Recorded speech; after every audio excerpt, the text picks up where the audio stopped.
I'm Frank Spiteri, and today I'm with Johnnie Grima, who is a real Malta cricket legend. Johnny, you've been involved in cricket for something like 35 years at this club, the Marsa Sports Club. You've been our club captain, you've represented the national team on many, many occasions, around the same as me, around 50. Yeah. And you're still playing cricket at the age of 66. Obviously, you have a great love for the game, but what keeps you going and what keeps you motivated to perform at such a high standard these days? First of all, thank you, Frankie, for this opportunity just to say a few words. And it's always great to talk about the cricket and the Marsa Club and my involvement in it, and knowing you for so many years and your immaculate organisation of everything you do, and great friendship as well, you and your family. And the motivations that I've brought up on cricket. I was born in Australia, where cricket, of course, is a big game over there. So it's to play cricket in the summer and rugby in the winter. But cricket has always been my passion. And when I came back, when I came to Malta, I had a chance of meeting Dennis Bradley all those years ago while I was singing. And he said, "Come down and have a game of cricket." And that was 1992, and I haven't missed a season since then. So I love coming down to Marsa, that's for sure. Yeah. And I suppose through the tournament you've gained a lot of friends. You're now part of the Essex team on a permanent basis in their overseas tours as well.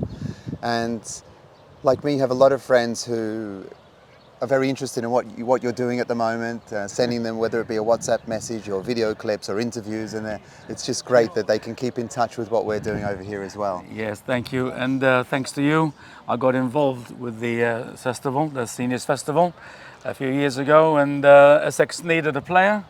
And you suggested, oh, there's a Maltese guy who's eligible. And that year I won wicketkeeper of the tournament for Essex, and they took me to heart. And it's a pleasure and an honour to be able to play for them as well, and to play in this festival. And with regards Essex Seniors, the following year they toured Gambia. And they invited me over and I went to Gambia. I've been to Spain twice, touring with them. And of course the last 4 festivals I got to play for Essex. And it's a great privilege, as I said. I love the guys and they respect me a lot. Yeah, and we must also mention that obviously because of your involvement and obviously the standard of your wicket keeping, you were invited to play for the rest of the world team in Chennai in the Over-60s World Cup. And you were voted the fielder of the tournament as well in that festival. So it must have been a very proud moment for not only you but us as well. Yes. Being such close friends and Marsa members and Malta members of cricket. Exactly.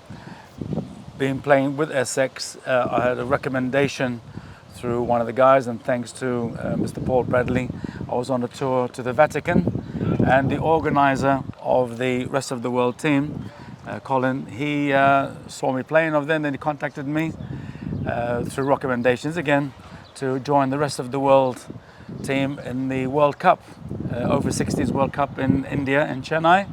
And that was a privilege, playing against other countries like West Indies, India as well, you know, it's fantastic. And yes, I got surprised that I took the most catches in wicket keeping and all that, and I was awarded best fielder.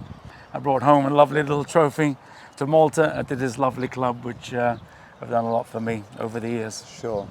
So you're very famous for your cricket, but there's also a time on live streaming whereby the clip went viral for other reasons, I must say, and that was when you were wicket keeping and unfortunately you were hit on the eye, and halfway off the field the paramedic collided with you and you hit the ground as well. And I hear that it had over 1 million views in Australia and was also on the sports segment on ABC radio and TV as well. So yes. Can you tell us a bit about what happened there? What happened that day, we were playing, the conditions weren't great. It was a bit wet.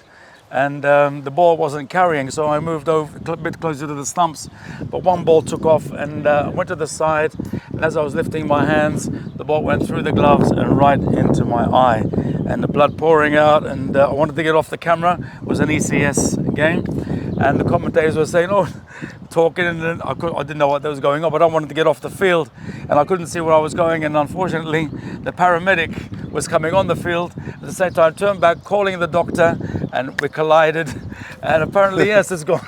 viral worldwide, even in Australia.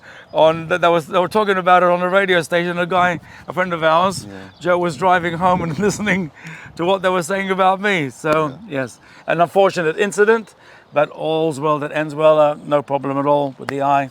And yes, we can joke about it now. Yeah. Yeah, one of the things that was common was whenever we would tour with you, Johnny, that you would never tour with your guitar, but you would always end up hearing Johnny singing in the hotel lobby or the bar, and you'd somehow acquired a guitar. I remember vividly once I was there with Ronnie Sacco in the room, and we walked down and we hear this very familiar voice downstairs, and then we clicked that it was actually Johnny G singing in the Gozo bar. Happened to be Gozo bar. That's right. In the hotel in Belgium. Yeah, that's right. So we had some very great memories with you, some songs on the bus, and some really good victories as well, which you were a part of and very instrumental in. Yeah. Just to say that cricket is my sport, because my job is entertaining, playing guitar with many hotels and restaurants in Malta, and I love to see people having a good time, and that's also an involvement with the festival now, being an entertainer for the presentation dinner and other nights as well, when we can do something for all the participants, and it's great to see them enjoying themselves. Yeah, in fact, last night they couldn't speak highly enough of you with what you did with the trivia night. We had a very nice trivia night, and Johnny was our compere. Very informal night. It was good fun. It worked really, really well, and Johnny will now be our entertainer at our awards dinner on Saturday the 5th, where we have presents as well, John Embry and Henry Blofeld as our guest speakers. Johnny, it's been an absolute... Thank you very much. Yeah, it's been an absolute... We always run out of time, don't we? Yeah, we could talk all day, but it's been an absolute pleasure. Thanks for spending some time with us. Always. Thank you very much for the opportunity, and again, all the success with this festival, the Malta Seniors Festival, and may it keep going on for many, many years. Thanks to you. Thanks a lot. Cheers. And Thank you. We're so glad to be able to spend some time with a real European cricketing legend. Thank you a lot. Thanks a lot, Johnny. Thank you. Thank you.